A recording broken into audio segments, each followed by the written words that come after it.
Good morning. Good morning sir. आज का जो हमारा टॉपिक रहने वाला है, एक आपके एक्सपेरिमेंट के बारे में हम पढ़ेंगे जो आपके सिलेबस का एक टॉपिक है और एक बड़ा ही ऐतिहासिक सा एक्सपेरिमेंट रहा है। वो क्या हुआ था सुनो। 1924 year 1924 de Broglie, prince Louis Victor de Broglie, इन्होंने थ्योरी दी, मैटर वेव की थ्योरी इन्होंने बताई, जो हम पढ़ रहे थे पिछले कुछ दिन से। मैटर वेव क्या होती है, क्या समझ आ गई है कि नहीं बताओ आप लोग? हाँ जी, क्लियर है ना मैटर वेव का कॉन्सेप्ट? 1926 में मैक्स बोर्न ने बताया था probability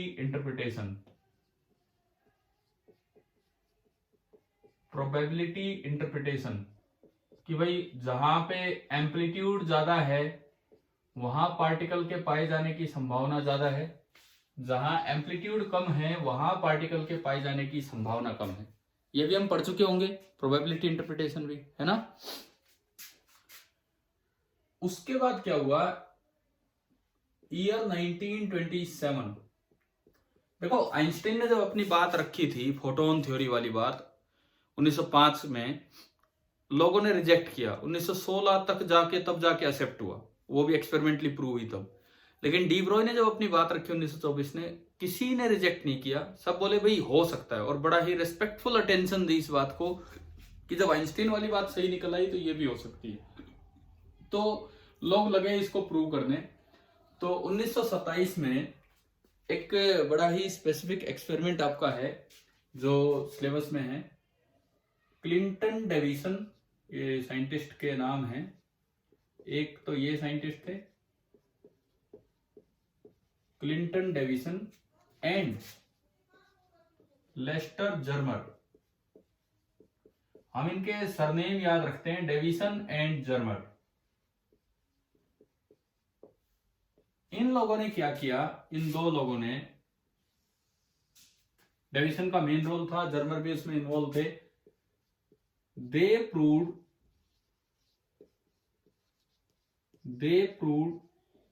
wave nature of slow moving electrons. बहुत ज्यादा तेज नहीं, नॉर्मल स्पीड पे चलने वाले जो इलेक्ट्रॉन्स होते हैं उनका इन लोगों ने वेव नेचर प्रूव किया। बेल टेलीफोन लेबोरेटरीज 1927 में वहां हुआ था। वो लैब के नाम याद करने की जरूरत नहीं है। 1928 में क्या हुआ था, 1928 में, इसके बाद आए एक और साइंटिस्ट जीपी थॉमसन।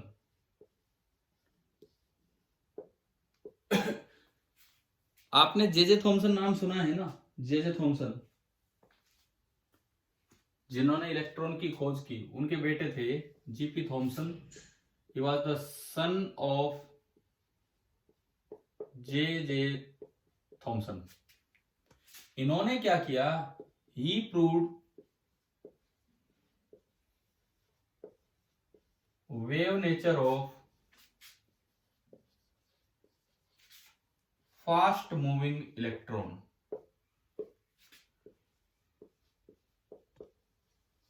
लेकिन इनसे पहले यह प्रूव हो चुका था कि हाँ पार्टिकल का वेव नेचर है, 1927 में। उसके बाद एक आपने इंटरफेरेंस में डबल स्लिट एक्सपेरिमेंट पढ़ा है क्या, वाईडीएससी? ठीक है। तो 1989 में, काफी लेट अब, ये डबल स्लिट एक्सपेरिमेंट जो आप लाइट वेव के लिए पढ़ते हो, double slit experiment was successfully performed on electrons. अब वो तो वेव पे होता है, मैक्सिमम और मिनिमम तो वेव का बनता है, लेकिन ये इलेक्ट्रॉन्स पे भी करके दिखा दिया। तो यहां से और अच्छे से वेव नेचर कंफर्म हुआ कि हाँ भाई वेव नेचर है। अभी अलग अलग जगह हुए होंगे, हम उन जगह पे नहीं जा रहे हैं कहाँ पे क्या है क्या नहीं। उसके बाद अब ये बार बार ये बात आ रही थी यार ये तो बहुत हल्के हल्के बार बार इलेक्ट्रॉन के आप प्रूव कर रहे हो। तो 1994 में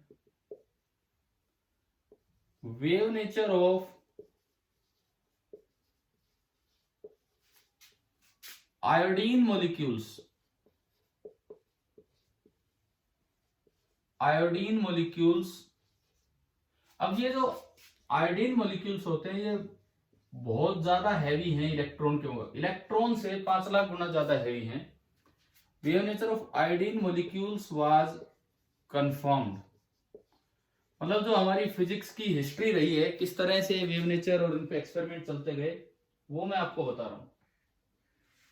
और एक आपने केमिस्ट्री में फ्लोरेंसेस नाम सुने हैं, बकमिनिस्टर फ्लोरेंस, कुछ इस तरह के नाम आते हैं केमिस्ट्री में, C60 C70 सुने हैं क्या? कभी वर्ड कभी वर्ड नहीं आया कोई छोटी क्लास में, चलो कोई नहीं।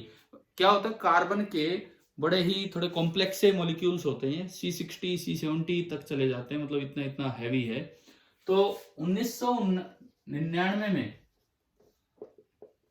उन फ्लोरेंसेस को लेके एक्सपेरिमेंट किया गया और उनका भी वेव नेचर प्रूव हो गया। इसका मतलब complex fullerenes C60 and C70 wave nature was confirmed. अब इससे ये प्रूव हो गया कि भाई जी बड़ा पार्टिकल है वो भी वेव नेचर दिखा रहा होगा। कब दिखाएगा कब नहीं दिखाएगा ये शायद मैंने आपको क्वेश्चन के थ्रू उस दिन बताया था, एक पॉइंट लेके फिजिकल सिग्निफिकेंस ऑफ लैम्डा में, कि जब लैम्डा कंपेरेबल आएगा तो वो दिखा पाएगा, लैम्डा कंपेरेबल नहीं आता है तो वो नहीं दिखा पाएगा। आप एक बार ये सीक्वेंस नोट कीजिए, उसके बाद हमारे सिलेबस में जो टॉपिक है डेविसन जर्मर वाला हम वो लेके चलते हैं।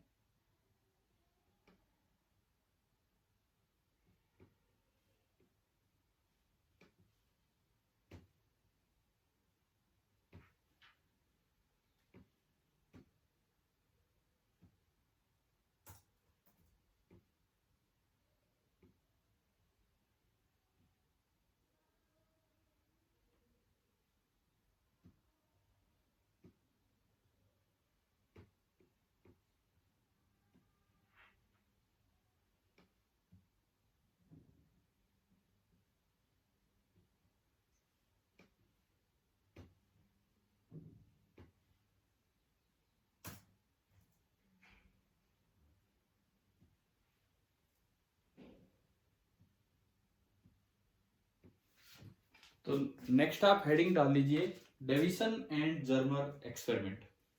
अगले टॉपिक का नाम आप ये लिखिए डेविसन एंड जर्मर एक्सपेरिमेंट। इन्होंने स्लो मूविंग इलेक्ट्रॉन्स का वेव नेचर प्रूव किया था। तो हम वहां से अपना काम स्टार्ट करते हैं।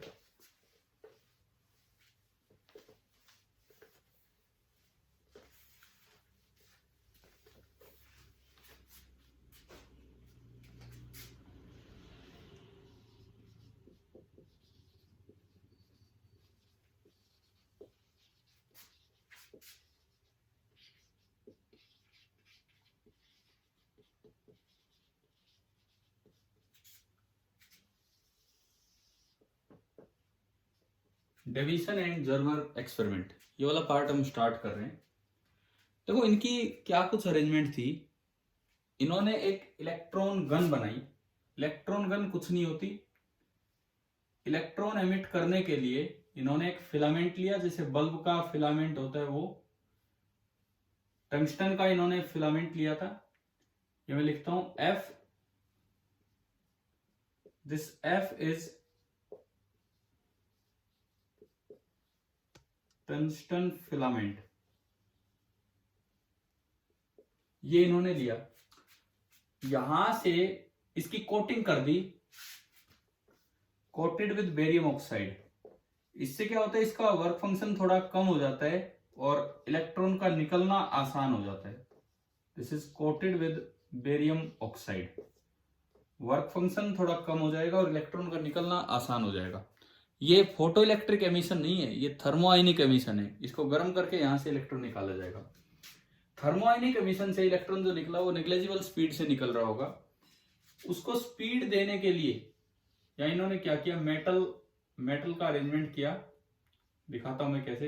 ये मेटल की प्लेट्स हैं और यहां पे एक मेटल का सिलेंडर है। This is a metallic cylinder with very fine holes.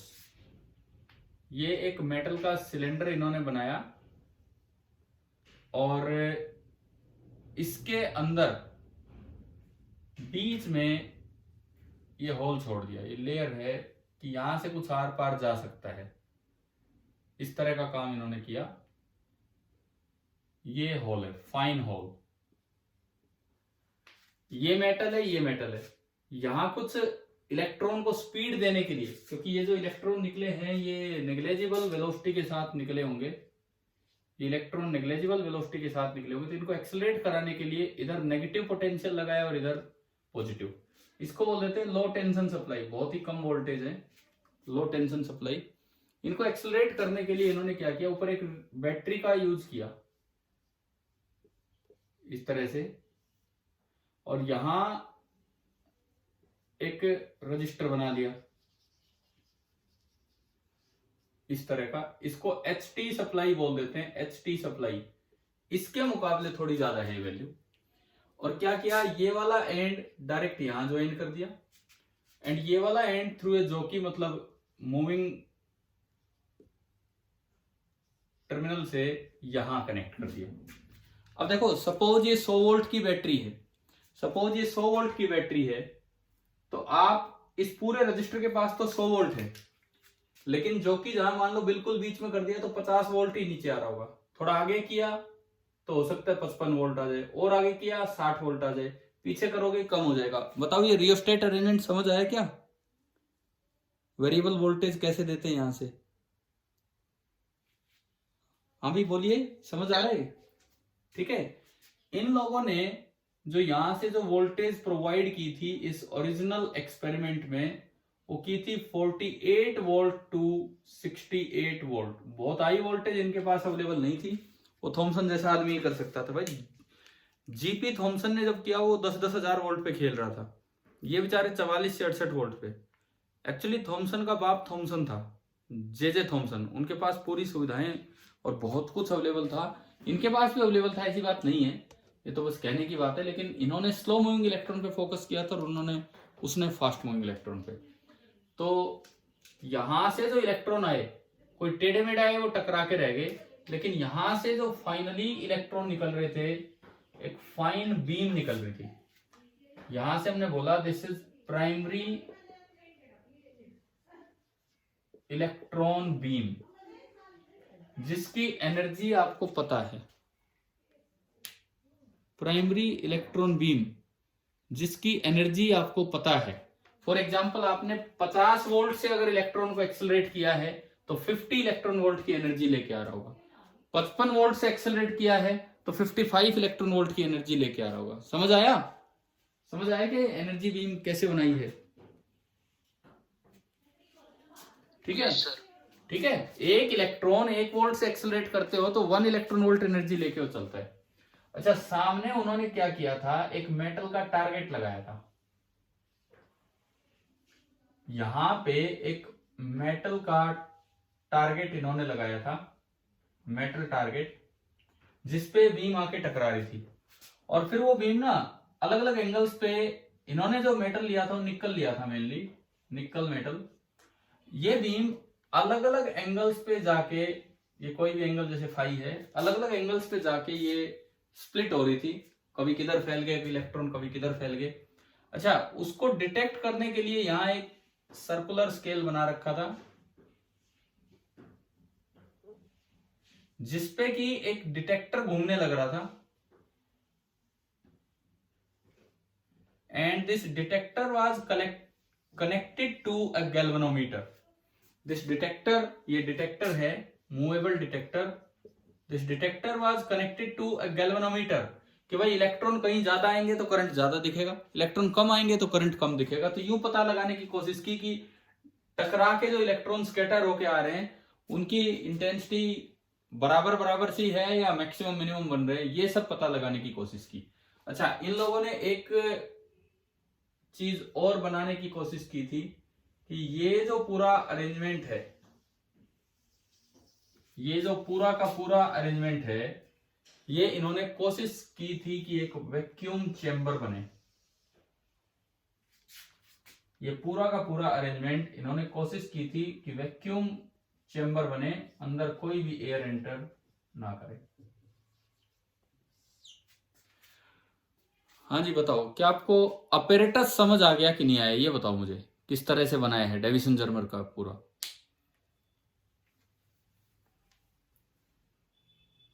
Yes sir. है ना, सभी को क्लियर है ना भाई अपैरेटस, इसमें कोई डाउट नहीं होना चाहिए। अगर है तो अभी आप पूछ सकते हैं। अच्छा सुनो, इतना होने के बाद, हाँ जी बोलो,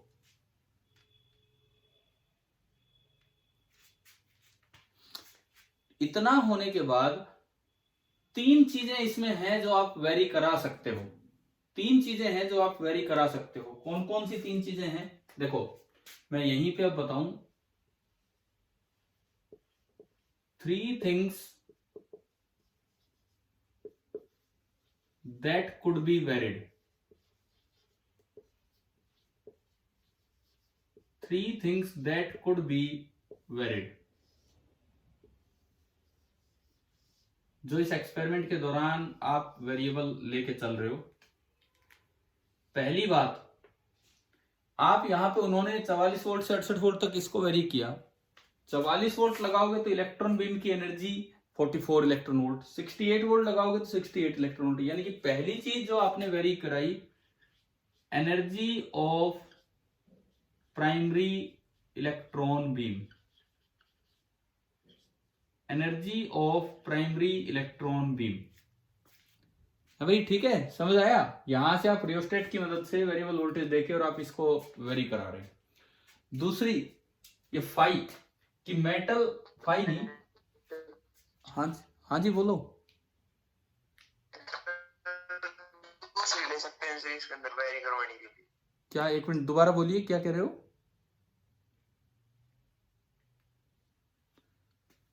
वेरी करवाने के लिए सर मेटल चेंज कर सकते हैं। मेटल तो चेंज कर ही सकते हैं, वो तो कोई बात ही नहीं है। परंतु एक बार इसमें लगा दिया कोई भी एक मेटल, है ना, मेटल तो वेरी कर ही सकते हैं। उन लोगों ने निकल मेटल लिया था, यही पूछ रहे हैं क्या आप, यही पूछ रहे हैं क्या? आपकी आवाज थोड़ी कट के आ रही थी। सुनो, इन लोगों ने क्या क्या चेंज किया, रियोस्टेट की व्यवस्था की, उससे ये एनर्जी चेंज की प्राइमरी इलेक्ट्रॉन बीम की। दूसरा, मेटल सीधा नॉर्मली भी टक्कर दे सकते थे बीम की किसी एंगल पे भी।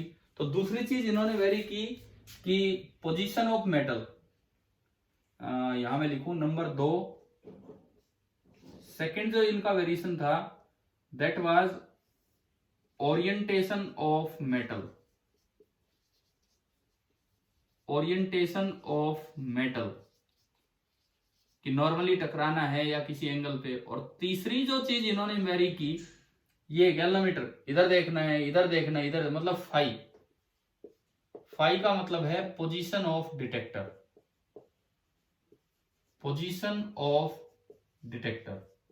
इन लोगों ने ये तीन चीजें वेरी की थी जो मैंने आपको इसमें लिख के दी हैं। Energy of primary electron beam, orientation of metal टकराते समय, और पोजीशन ऑफ डिटेक्टर या यूं कहें ये एंगल फाई। आप एक बार ये बना लीजिए, फिर उसके बाद हम आगे बढ़ते हैं। इसका मैं स्क्रीनशॉट लेता हूं एक।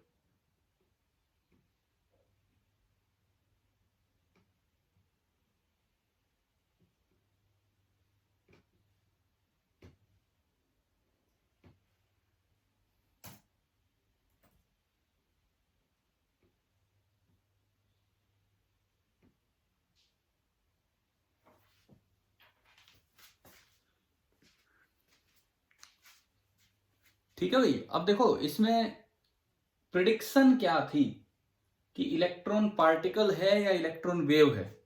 ये प्रूव क्या करना चाह रहे हैं, कौन सा नेचर, वेव नेचर की पार्टिकल नेचर।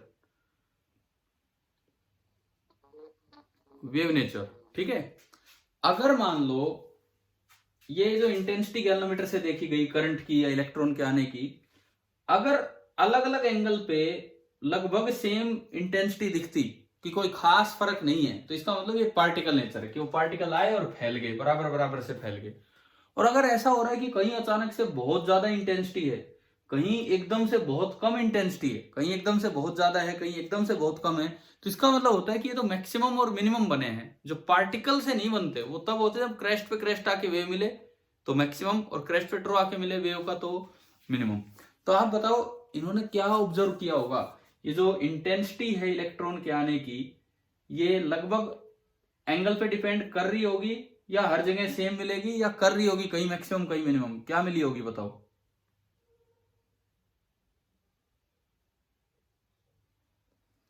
यहां पे जो गैल्वेनोमीटर करंट दिखाएगा इलेक्ट्रॉन के कारण, एक तो ऐसा हो कि लगभग इधर चले जाओ, इधर चले जाओ, इधर चले जाओ, कहीं भी चले जाओ, हर जगह ऑलमोस्ट सेम दिखे, या ऐसा होगा किसी एक एंगल पे तो बहुत ज्यादा करंट दिखेगा, किसी एक एंगल पे बहुत कम दिखेगा। कैसा हुआ होगा बताओ अगर वेव नेचर एस्टेब्लिश करना है तो?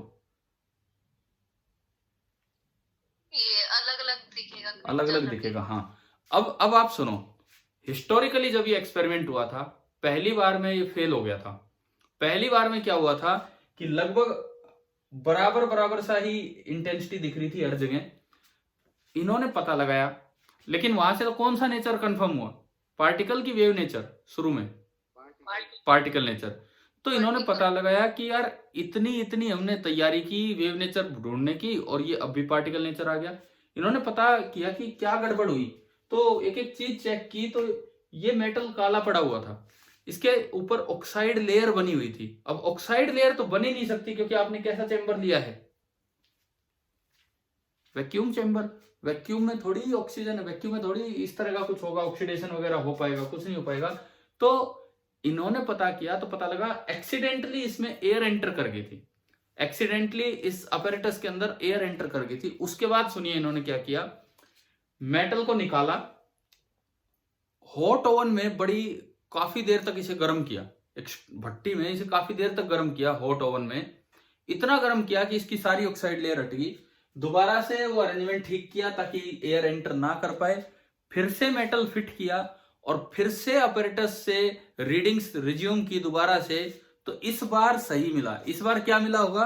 कहीं पे तो बहुत बड़ा मैक्सिमम, कहीं पे एकदम से मिनिमम। तो अब कौन सा नेचर प्रूव हो गया यहां से?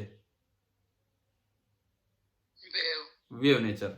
अब यहां से प्रूव हुआ वेव नेचर, ठीक है। और उस वेव नेचर के बारे में एक स्पेसिफिक रिजल्ट है जो हम याद रखते हैं, एक ऑब्जर्वेशन, कि ये जो वेव नेचर प्रूव हुआ था इसके बारे में एक ऑब्जर्वेशन ये कि फॉर 54 इलेक्ट्रॉन वोल्ट बीम, देखिए जब यहां से 54 वोल्ट लगाया होगा तो जो इलेक्ट्रॉन बन के गया होगा वो 54 इलेक्ट्रॉन वोल्ट एनर्जी का गया होगा। For 54 electron volt beam strong maximum, मतलब पीक दिखाई दी, occurred at an angle of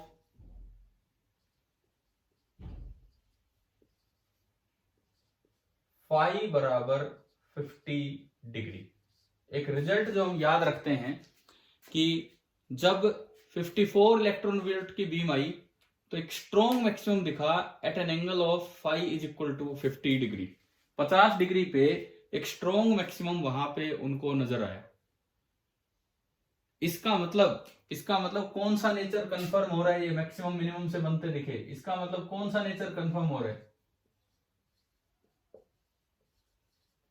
wave nature is confirmed. Electron का वेव नेचर कंफर्म हो गया। यहां से इलेक्ट्रॉन का वेव नेचर कंफर्म हुआ। अब इस चीज को उन्होंने समझाया कैसे, थोड़ा हम उस चीज पे चलते हैं। देखो बीच में एक दो बातें हैं जो मैंने बोर्ड पे नहीं लिखी, वैसे आपको बताया। पहली बार जब ये एक्सपेरिमेंट किया गया तो कौन सा नेचर कंफर्म हुआ था? पार्टिकल की वेव, पार्टिकल। क्यों? उसका कारण क्या था? क्या वैक्यूम क्या वैक्यूम प्रॉपरली मेंटेन था? क्या कारण रहा वो पार्टिकल नेचर दिखने का कि अंदर? नहीं था। हाँ नहीं था, अंदर Air- एयर एंटर कर गई, मेटल का ऑक्सीडेशन हो गया और वो मेटल से टकरा ही नहीं पा रहे थे, इलेक्ट्रॉन ऑक्साइड लेयर से टकरा रहे थे, इसलिए प्रूव नहीं हुआ। फिर इन्होंने स्ट्रॉन्ग हीटिंग करके दोबारा से मेटल लगाया, वैक्यूम मेंटेन किया। अगली बार कई ऑब्जर्वेशन थे, एक ऑब्जर्वेशन ये आपके एनसीईआरटी बुक में लिखा होगा, आप पढ़ेंगे तो एक ऑब्जर्वेशन हम याद रखते हैं कि 54 इलेक्ट्रॉन वोल्ट बीम पे एक स्ट्रॉन्ग मैक्सिमम दिखा at an angle of 50 degree, और यहां से कंफर्म हुआ वेव नेचर, यहां से इसका वेव नेचर कंफर्म हुआ। ठीक है, मैं ये डायग्राम मिटाऊं ना, ये तो आपने बना ही रखा है पूरा।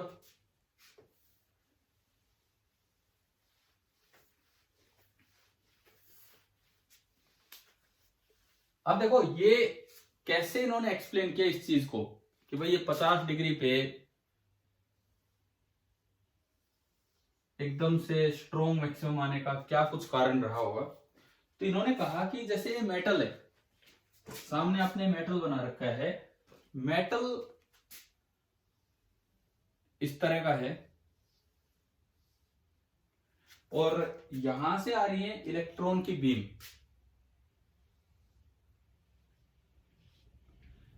अब वो वाली बीम जो 50 डिग्री पे गई है, वो वाली बीम जो 50 डिग्री पे गई है, वहां पे एक स्ट्रॉन्ग मैक्सिमम आपको मिला है, यानी कि इस डायरेक्शन में आपको एक मैक्सिमम नजर आया। तब क्या एक्सप्लेनेशन थी, कैसे इन्होंने और थोड़ा एक्सपेरिमेंटली इस चीज को देखा। बोले स्ट्रॉन्ग हीटिंग करने से ना इसके अंदर क्या होता है, ब्रैग प्लेन्स बन जाते हैं। ये केमिस्ट्री में अगर सॉलिड स्टेट में वर्ड आया हो तो इस तरह से ना, इस तरह से ये क्रिस्टल्स थोड़े बड़े होके मर्ज हो जाते हैं हीटिंग से, और इस तरह से वो अरेंज हो जाते हैं। इनको नाम दिया जाता है, ये जो मेटल ही है, ये मेटल के अंदर मैं दिखा रहा हूं, मेटल के अंदर this is a family of parallel planes, this is a family of parallel planes, जिसको की नाम दिया गया क्या, ब्रैग प्लेन्स। किसी ने अगर सुन रखा हो सॉलिड स्टेट में नाम तो सुन भी रखा हो, नहीं तो कोई बात नहीं। ये आपके थे ब्रैग प्लेन्स, और इन दो प्लेन्स के बीच का निकल में जो सेपरेशन था, इन दो प्लेन्स के बीच का ये जो सेपरेशन था, उसे हम अक्सर डी से रिप्रेजेंट कर देते हैं। एंड फॉर निकल, निकल के लिए जो इंटरप्लेनर सेपरेशन था ये होता है 0.091 नैनोमीटर। चलो ये था जो था, ये था मतलब। अब देखो कैसे एक्सप्लेन हुई ये चीज। ये नॉर्मल आपने बनाया, ये आपने नॉर्मल बनाया, 50 डिग्री पे मैक्सिमम आया है, तो ये नॉर्मल के साथ भाई एंगल ऑफ इंसिडेंस और एंगल ऑफ रिफ्लेक्शन बराबर है, तो ये भी 25 डिग्री होगा और ये भी 25 डिग्री। एक बार बताओ क्या यहां तक का डायग्राम समझ आया कि नहीं आया, क्या मैं बना रहा हूं इसमें? Yes sir. ये जो ब्रैग प्लेन वाली बात है, हो सकता है पीछे नहीं भी आया हो केमिस्ट्री में, या इतना हो सकता है कभी केमिस्ट्री में आपने पढ़ भी लिया हो, तो जो थोड़ा बहुत सॉलिड स्टेट वाले चैप्टर में कई बार जिक्र हो जाता है इस चीज का। अब देखो ये कैसे मैक्सिमम बना होगा, कैसे इन लोगों की एक्सप्लेनेशन थी। ये इलेक्ट्रॉन की बीम चल रही है, बीम है तो एक और भी इलेक्ट्रॉन इसके पैरेलल हम बना के दिखा सकते हैं। सपोज ये इस तरह से नॉर्मल इंसिडेंट बीम आ रही है यूं, और ये वाली बीम भी बिल्कुल इसके पैरेलल जाएगी यूं, और यहां पे आपको मैक्सिमम दिखा है। इन दोनों की वजह से मैक्सिमम दिखा है। पार्टिकल कुछ नहीं बनाते हैं मैक्सिमम मिनिमम, ये तो वेव बनाती है। इसका मतलब मैं अगर ये रेड वाली वेव को वेव नंबर 1 बोलूं, इलेक्ट्रॉन वेव, और ब्लू वाली वेव को वेव नंबर 2 बोलूं, रेड वाली वेव को वेव नंबर 1, ब्लू वाली वेव को वेव नंबर 2, तो आप एक बार देख के बताओ ब्लू वेव थोड़ी ज्यादा चल के आई है या रेड वेव थोड़ी ज्यादा चल के आई है? यहां मिलने पे पूरा पाथ देखो आप, ब्लू ज्यादा चली है कि रेड ज्यादा चली है, आप ये बताओ। ब्लू। दिख रहे हैं ना, ब्लू थोड़ी सी ऊपर एक्स्ट्रा चल के आ रही है, ब्लू वेव थोड़ी ज्यादा चली है। इसका मतलब जो पाथ डिफरेंस होगा वो होगा ब्लू का पाथ माइनस रेड का पाथ, ये आपका हो जाना है पाथ डिफरेंस। अगर मैक्सिमम बना है तो इंटरफेरेंस क्या कहता है हमें, मैक्सिमा पे पाथ डिफरेंस कितना होता है, 0, λ/2, लैम्डा कितना होता है मैक्सिमा पे पाथ डिफरेंस, बताओ। मैक्सिमम अगर यहां बना है, इसका मतलब जो पाथ डिफरेंस होता है that should be integral multiple of wavelength lambda. ये पढ़ा है क्या हमने इंटरफेरेंस में? इंटरफेरेंस में ये चीज पढ़ी है, delta x is integral multiple of lambda for constructive interference. For destructive interference this is odd multiple of half wavelength λ/2, 3 λ/2, इस तरह से। चलो ठीक है, ये कंडीशन आती है वेव ऑप्टिक्स में। तो अब क्या होगा, ये और ये ज्योमेट्रिकली जब ये देखा गया कि ब्लू और रेड का जो पाथ डिफरेंस है, ब्लू और रेड का जो पाथ डिफरेंस है वो ज्योमेट्रिकली निकल के आता है 2d sin 65 डिग्री। ये 25 डिग्री है, 90 में से घटाओगे 65 डिग्री, उस ज्योमेट्री पे जाना है। आप ट्राई कर लेंगे, नहीं कभी हम ऑफलाइन मिलेंगे उसमें देखेंगे कि ये किस तरह से, मतलब ये हम कोई इतनी खास बात नहीं है, वहां ट्रायंगल बन के दिख जाता है। तो 2d sin 65 degree and this should be equal to lambda. n 0 भी हो सकता है, 0 है नहीं, यहाँ 0 का तो मतलब है दोनों का पाथ बराबर है, तो अगली पॉसिबल वैल्यू 1 है। और जब ये d की वैल्यू इसमें पुट की गई और यहां से जब लैम्डा निकाला गया, जब ये d की वैल्यू इसमें पुट की गई और यहां से जब लैम्डा निकाला गया तो लैम्डा निकल के आता है 0.165 नैनोमीटर, 0.165 नैनोमीटर। ये इलेक्ट्रॉन वेव का डी ब्रोई वेवलेंथ भी इन्होंने निकाल दिया और वेव नेचर प्रूव भी कर दिया। अच्छा, इसकी थ्योरेटिकल कंफर्मेशन भी ली गई। देखो थ्योरेटिकली डी ब्रोई ने लैम्डा का क्या फॉर्मूला दिया था, थ्योरेटिकली डी ब्रोई ने लैम्डा का क्या फॉर्मूला दिया था, h/p। p को अगर काइनेटिक एनर्जी के टर्म्स में लिखना हो √2 × m × kinetic energy. Kinetic energy है इसकी 54 electron volt. Mass of electron हम जानते हैं, h प्लैंक्स कांस्टेंट है। जब ये वैल्यूज यहां रख के देखी गई तो ये लैम्डा निकल के आया 0.1666 नैनोमीटर, या 67 भी लिख सकते हैं, 66 को आप 7 भी लिख सकते हैं। तो आप बताओ ये एक्सपेरिमेंटल वैल्यू और ये थ्योरेटिकल वैल्यू, क्या ये दोनों ऑलमोस्ट मैच हो रही हैं कि नहीं, है ना, कंपेरेबल है। तो यानी कि एक्सपेरिमेंट इज कंफर्म्ड, यानी कि वेव नेचर भी प्रूव हो गया और वो फॉर्मूला भी प्रूव हो गया, lambda is equal to h/p। इसमें ये जो एक्सप्लेनेशन है आप कर लीजिए थोड़ी सी note.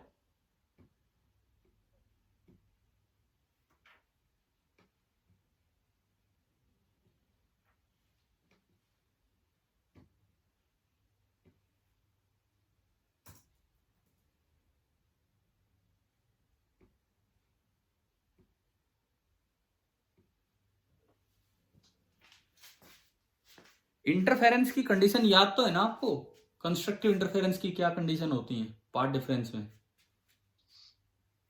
Yes sir, delta x equal to m pi है। हाँ यही वाला, वो पाई में जो आप बोलते हो ना वो फेज डिफरेंस होता है, लैम्डा में जो आप बोलते हो वो पाथ डिफरेंस होता है, ये होता है। तो इस तरह से ये कंफर्म हुआ था एक्सपेरिमेंट। और इसमें इवन साइंटिस्ट लोगों ने ये भी बता दिया कि ये थोड़ा सा एक्स्ट्रा क्यों है और ये एक्सपेरिमेंटली थोड़ा कम क्यों है। मैं इसका रीजन आपको बताता हूं। जब एक इलेक्ट्रॉन बीम 54 इलेक्ट्रॉन वोल्ट की आई, लेकिन जब वो मेटल की सरफेस में एंटर करती है तो उसकी एनर्जी थोड़ी बढ़ जाती है। जब भी कोई इलेक्ट्रॉन बीम कितनी भी एनर्जी के साथ आए मेटल की सरफेस में एंटर करेगी तो उसकी एनर्जी बढ़ जाएगी। कितनी बढ़ जाएगी? जितनी की वर्क फंक्शन है। मान लो मेटल का वर्क फंक्शन है 3 इलेक्ट्रॉन वोल्ट, तो अब ये बीम 54 की नहीं बचेगी, ये बीम हो जाएगी 57 इलेक्ट्रॉन वोल्ट की। तो इसमें देखो आपने थ्योरेटिकली जब कैलकुलेट किया तो काइनेटिक एनर्जी कितनी रखी है? 54 इलेक्ट्रॉन वोल्ट। अगर मैं उसमें वर्क फंक्शन जोड़ देता तो क्या डिनोमिनेटर बढ़ने से वैल्यू थोड़ी कम नहीं हो जानी चाहिए? बताओ समझ आ रहा है क्या? Yes sir. ठीक है, मैं आपको इसका भी एक्सप्लेनेशन दे रहा हूं कि ये थोड़ी सी ज्यादा क्यों आ गई है। इसका दोबारा सुन लीजिए एक्सप्लेनेशन। जैसे ही इलेक्ट्रॉन बीम मेटल सरफेस में एंटर करने को होती है, उसकी एनर्जी उतनी बढ़ जाती है जितनी मेटल का वर्क फंक्शन होता है। यानी कि यहाँ काइनेटिक एनर्जी 54 से थोड़ी सी ज्यादा होगी। थ्योरेटिकली जो हम रख रहे हैं 54, प्रैक्टिकली उससे थोड़ी ज्यादा है। तो अगर ये डिनोमिनेटर थोड़ा ज्यादा होगा तो न्यूमरेटर जो है पूरी वैल्यू जो है वो थोड़ी सी कम आ जाएगी। तो ये पूरा एक्सप्लेनेशन के साथ उन लोगों ने कंफर्म किया था। ये है आपका डेविसन जर्मर एक्सपेरिमेंट। बताओ भाई, ढंग से समझ आया कि नहीं आया डेविसन जर्मर एक्सपेरिमेंट? सर ये 2D sin 65 वाला फिर से बताना है कैसे है? ये कैसे आया ये तो मैंने आपको बताया नहीं है, मैंने कहा था ज्योमेट्री से आएगा। चलो मैं बताता हूं, मिटाओ ना इसको। डेल्टा एक्स अरे ये दोनों ब्लू और रेड के बीच का पार्ट डिफरेंस है, मैं दिखाता हूं आपको कैसे आया। कैसे आया वही दिखा रहा हूं, देखिए। बाकी मैं मिटा दो, मैं एक बार डेल्टा एक्स की एक्सप्लेनेशन दे रहा हूं कि डेल्टा एक्स कैसे आया। सपोज ये मेटल है और मेटल में ये ब्रेक प्लेन्स बने हुए हैं, एक दूसरे के पैरेलल ये क्रिस्टल इस तरह से अरेंज है और ये आपके ब्रेक प्लेन्स है। थोड़ा सा मैं दूर ले लूं, ये बस मैं दो ही दिखा रहा हूं ये।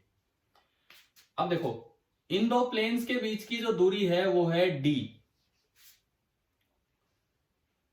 एक जो बीम मैंने दिखाई थी रेड कलर से, देखता हूं दोबारा पेन, यहां पे एक बीम मैंने ये दिखाई रेड कलर से, और ये वाली बीम ये नॉर्मल है, ये नॉर्मल है।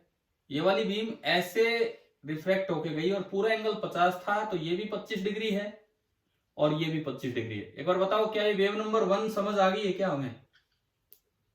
Yes sir. दूसरी बीम इलेक्ट्रॉन की मैंने इसी के पैरेलल ब्लू कलर से दिखाई थी, जो अगले ब्रेक प्लेन से टकराई होगी यहां, और ये भी बिल्कुल इसी तरह से 25 डिग्री पे निकल के गई होगी इसके पैरेलल। ये वेव नंबर 2। इन दोनों के बीच का अगर आप पाथ डिफरेंस निकालना चाहते हो तो देखिए, यहां एक मैंने ये परपेंडिकुलर डाला, इससे पीछे पीछे तो दोनों लंबाई बराबर है, यानी कि ब्लू लेंथ ये एक्स्ट्रा है कि नहीं एक्स्ट्रा ब्लू लेंथ? ठीक है, एक परपेंडिकुलर मैंने यहां डाला, एक परपेंडिकुलर मैंने यहां डाला, तो जो ब्लू लेंथ है वो ये वाली एक्स्ट्रा है। अगर मीटिंग ऑफ हो गई है तो मैं इसमें रिकॉर्ड कर रहा हूं, आप यहां से देख सकते हैं कि किस तरह से हुआ है। एक ब्लू लेंथ ये वाली एक्स्ट्रा है, तो जो पाथ डिफरेंस होगा वो इन दोनों का सम होगा, क्योंकि बाकी तो लंबाई बराबर ही है। अच्छा, ये एंगल 25 डिग्री है। अगर ये एंगल 25 डिग्री है, ये एंगल भी आपका 25 डिग्री है, ये 90 डिग्री है, तो ये आपका बचेगा 65 डिग्री। ये d, तो ये वाली जो लेंथ है this is d cos 65 degree, and ये जो ऊपर वाली लेंथ है this is d sin 65 degree. और इधर से मैं अगर देखता हूं तो this is again d sin 65 degree. तो अब अगर आप देखते हो तो डेल्टा x का मतलब है x of blue minus x of red, and it is coming out to be 2d sin 65 degree. And for constructive interference आपने इसको इक्वेट किया था लैम्डा से। For constructive interference, for constructive interference this delta x should be equal to lambda, और उसके बाद की ये पूरी एक्सप्लेनेशन थी। ठीक है, आप लोग यहां से देखना। Thank you.